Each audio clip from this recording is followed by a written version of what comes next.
Hi, hello, and welcome. Today's video is exclusively for CS executive students. Text का paper group 1 में is 100% MCQ pattern. Students तैयारी बहुत अच्छी तरीके से करते हैं लेकिन मार्क्स उनके कम आते हैं. वो इसलिए होता है क्योंकि पेपर की प्रेजेंटेशन को बहुत लाइटली लेते हैं. उनको लगता है कुछ लिखना तो है नहीं, कुछ दिखाना तो है नहीं, उसके अंदर खाली हमें गोले मार के आनी है, और इसलिए बहुत सारी केयरलेस मिस्टेक्स हो जाती है. पता होने के बाद भी मार्क्स कम आते हैं. तो आज का वीडियो में यही सारी बातें मैं डिस्कस करूंगा. वो केयरलेस मिस्टेक से आप कैसे बचें और मिनिमम आपके 10 मार्क्स बढ़ जाएंगे इन टिप्स को अगर आप फॉलो करते हैं. चलिए शुरू करते हैं. पहली जो टिप है वो है टाइम मैनेजमेंट. 180 मिनट आपको मिलेंगे, 3 आवर्स, 100 एमसीक्यूज हैं, तो आपके पास अप्रोक्सीमेटली 1.8 मिनट्स होंगे जो लेस देन 2 मिनट्स हैं. हर एमसीक्यू को सॉल्व करने के लिए आपके पास लेस देन 2 मिनट्स होंगे. अब कुछ 5-10 एमसीक्यू ऐसे भी होते हैं जो आपको नहीं आते हैं, तो आपको थोड़ा सा टाइम एक्स्ट्रा मिल जाएगा. और बहुत सारे ऐसे एमसीक्यूज होंगे जो आप पलक झपकते ही सॉल्व कर लेंगे. तो एक एवरेज के बेसिस पे आपको ये याद रखना है कि लेस देन 2 मिनट सॉल्व करना है. तो जब आपके 60 मिनट्स हो जाएं, पहले 1 घंटा हो जाए, आप समझ लीजिएगा 35 एमसीक्यू आपके हो जाने चाहिए, मिनिमम 35. ज्यादा हो जाए तो बढ़िया है, और भी बात है. समझ गए? तो सबसे पहले इंपॉर्टेंट बात यही है कि हर एमसीक्यू को सॉल्व करने के लिए आपके पास लेस देन 2 मिनट्स. गलती बच्चा वहां करता है, एक एमसीक्यू में 15 मिनट लगा देता है और वहां पर सारा ही पेपर आगे गड़बड़ा जाता है. तो if you want to solve each and every MCQ without leaving anything, please have this basic fundamental thing in mind: less than 2 minutes. Obviously it can be more, it can be less. On an average you have to keep this in mind. Second tip is very important, is ABC analysis.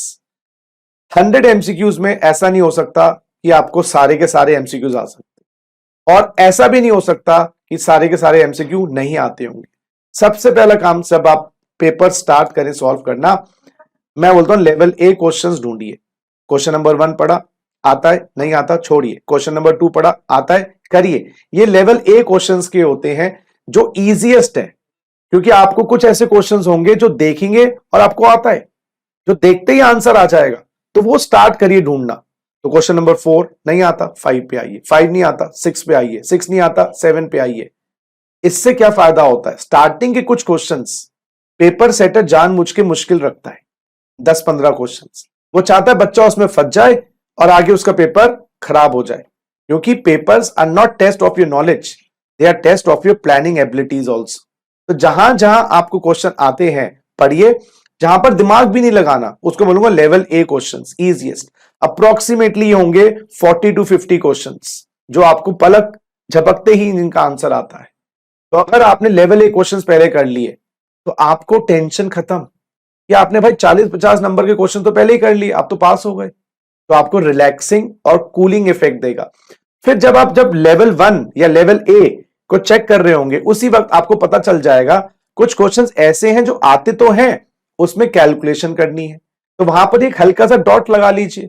Paper पे लिखना तो allowed नहीं है, एक हल्का सा dot लगा लीजिए. आपको ये पता लग जाएगा ये जब मैं लेवल ए क्वेश्चंस खत्म कर लूंगा तो लेवल बी क्वेश्चन स्टार्ट कर दूंगा.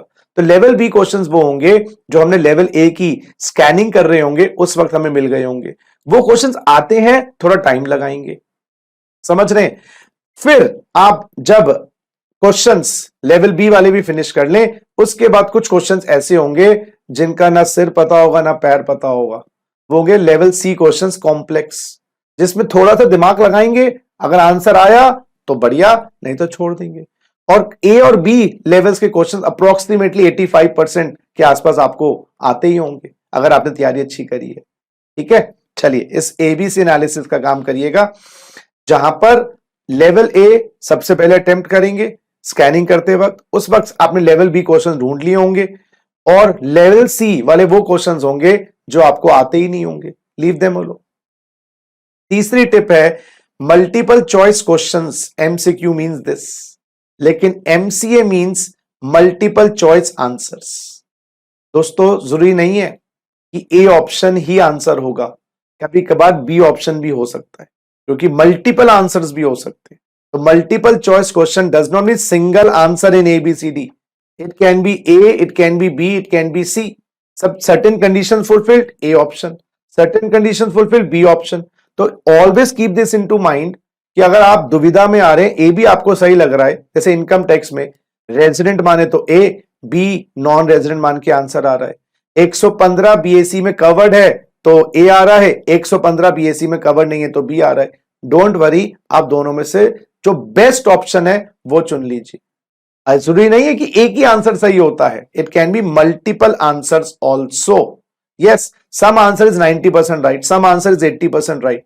तो you choose the best among the options. तो should not be one option sometimes. तो 8-10 क्वेश्चन ऐसे होंगे जहां पर मैंने ये खुद देखा है कि मल्टीपल आंसर्स होते हैं.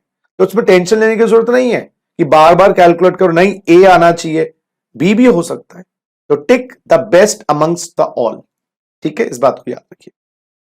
ये बात बहुत ज्यादा इंपॉर्टेंट है. मल्टीपल चॉइस क्वेश्चंस में एनसी अप्रोच भी आती है कहीं के बाद. No choice answer because of some printing error, because of some mistake. कुछ आंसर्स हो सकता है चारों के चारों गलत हो, तो अपने ऊपर सेल्फ डाउट ना लेके आए. बच्चे जनरली ऐसे सिचुएशन में फंसते हैं कि यार मुझे तो आता था. डोंट वरी, ऐसे क्वेश्चंस के अंदर institute of company secretaries of India credit award करता है. You should not doubt your knowledge. अगर आपको लग रहा है आंसर्स नहीं आ रहे, चारों के चारों ऑप्शंस गलत है, आप ब्लैंक छोड़ दीजिए उसको. समझ गए मेरी बात? कोई टेंशन नहीं है, आपको क्रेडिट मिलेगा. ये नहीं कि अटेम्प्ट करोगे तो क्रेडिट मिलेगा, ऐसा नहीं होता. जो क्वेश्चन गलत है तो गलत है. तो प्रिंटिंग एरर के कारण कभी कभार कुछ गलती हो सकती है. इस बात को ध्यान रखिएगा, अपने ऊपर डाउट ना लाएं. ठीक है. नेक्स्ट टिप, 5th टिप है. ये बहुत ज्यादा इंपॉर्टेंट है, जो मैंने पर्सनली अपने एग्जाम्स में भी फॉलो करी थी. कभी कभार क्या होता है, आपके दिमाग में 2 आंसर्स आ रहे होते हैं, है ना. ए ऑप्शन लेनी है, बी ऑप्शन लेनी है. तो माइंड में जो पहले आंसर स्ट्राइक करता है वो जनरली राइट होता है. समझ रहे मेरी बात? जैसे आपने टीडीएस की सेक्शंस पढ़े, उसमें 194J सेक्शन है, 10% टीडीएस होता है.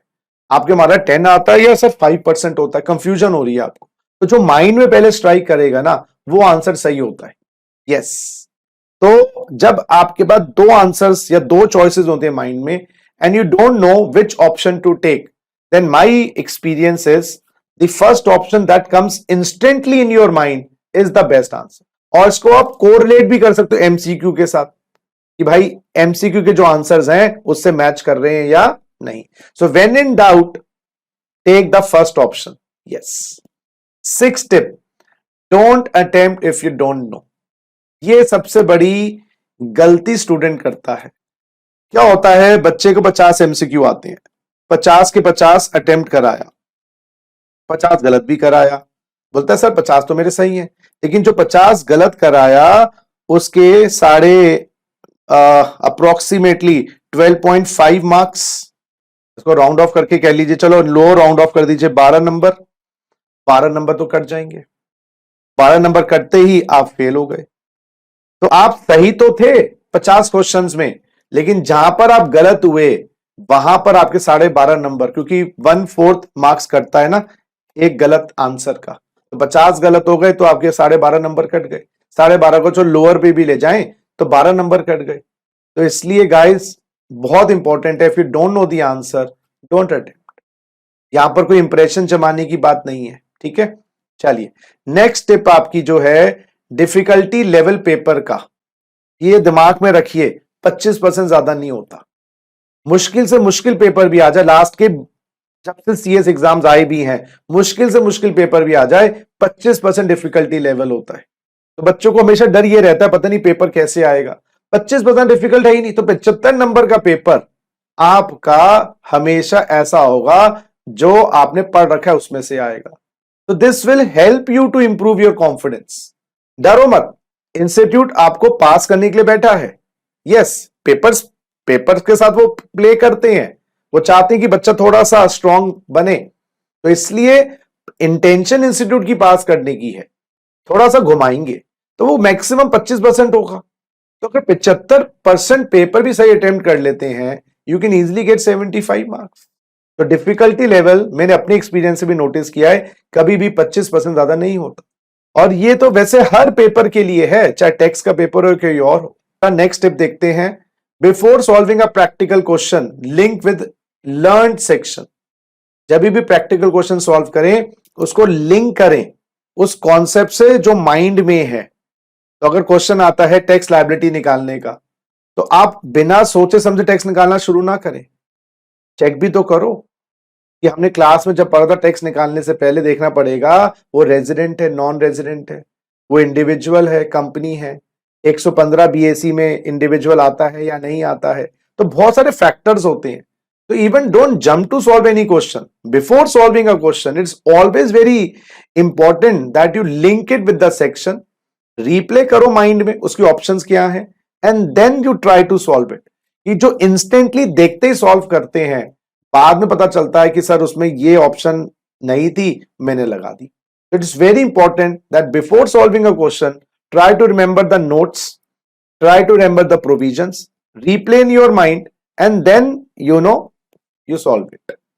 9th टिप आपके लिए है, ये सबसे ज्यादा इंपॉर्टेंट है, ये है एग्जाम के अंदर फीलिंग्स को इग्नोर करना। ये मेरे साथ बहुत होता था अपने एग्जाम्स में कि जैसे ही हम पेपर अटेम्प्ट करते हैं ये लगने लग जाता है यार गए गए गए गए गए। ये एक बहुत कॉमन फीलिंग है, इसको आप इग्नोर कर लीजिए क्योंकि ये आपका माइंड क्रिएट कर रहा है and mind has no link with the reality. Mind just tries to keep you in comfort zone. तो करते करते भी ना you might feel nauseatic, you might feel very bad, और यू माइट सारा लगता कोई नहीं, अगले बार दे देंगे, कोई नहीं इस बार नहीं हुआ तो। All these feelings are baseless, बिल्कुल यूजलेस फीलिंग्स हैं ये, इन पे कंसंट्रेट ना करें। आपको 180 मिनट मिले हैं, 6 महीने से 1 साल से आप प्रिपेयर कर रहे हैं, प्लीज उस फीलिंग्स को इग्नोर करके पेपर पे कंसंट्रेट करें क्योंकि उससे पास होंगे। Feelings are not astrologers, they want to tell you ऐसा होगा। I have seen many times की फीलिंग्स बस ऐसे उड़ जाती हैं, they have no base of reality. तो इन फीलिंग्स को कंसंट्रेट ना करें। और एग्जाम से पहले भी 5-10 दिन पहले भी ऐसी फीलिंग आने लग जाती है कि I am going to just flunk in the exams. बच्चों के फोन इसी पे आते हैं। तो for God sake ignore the feelings, paper तो दो ना, लेट द रिजल्ट से for itself. And last 10th tip to motivate all of you, your success is guaranteed but nobody knows the time। तो अगर जिंदगी में इस फंडे को आप फॉलो करोगे ना, आप 110% हर पेपर में क्लियर करेंगे। तो वो पेपर तो अभी मैं एमसीक्यू की बात कर रहा हूं, मैं तो बताऊं लाइफ में भी अगर आप ये बात क्लियर कर लें, your success is guaranteed but nobody knows the time. वो फिर भगवान ने अपने पास टाइम रखा हुआ है। तो इसलिए ये 10 टिप्स को आप फॉलो करिए और मैं वादे के साथ कहता हूं आप केयरलेस मिस्टेक से बचेंगे और आपके 10 15 20 नंबर भी बढ़ेंगे। चलिए, all the best and take care.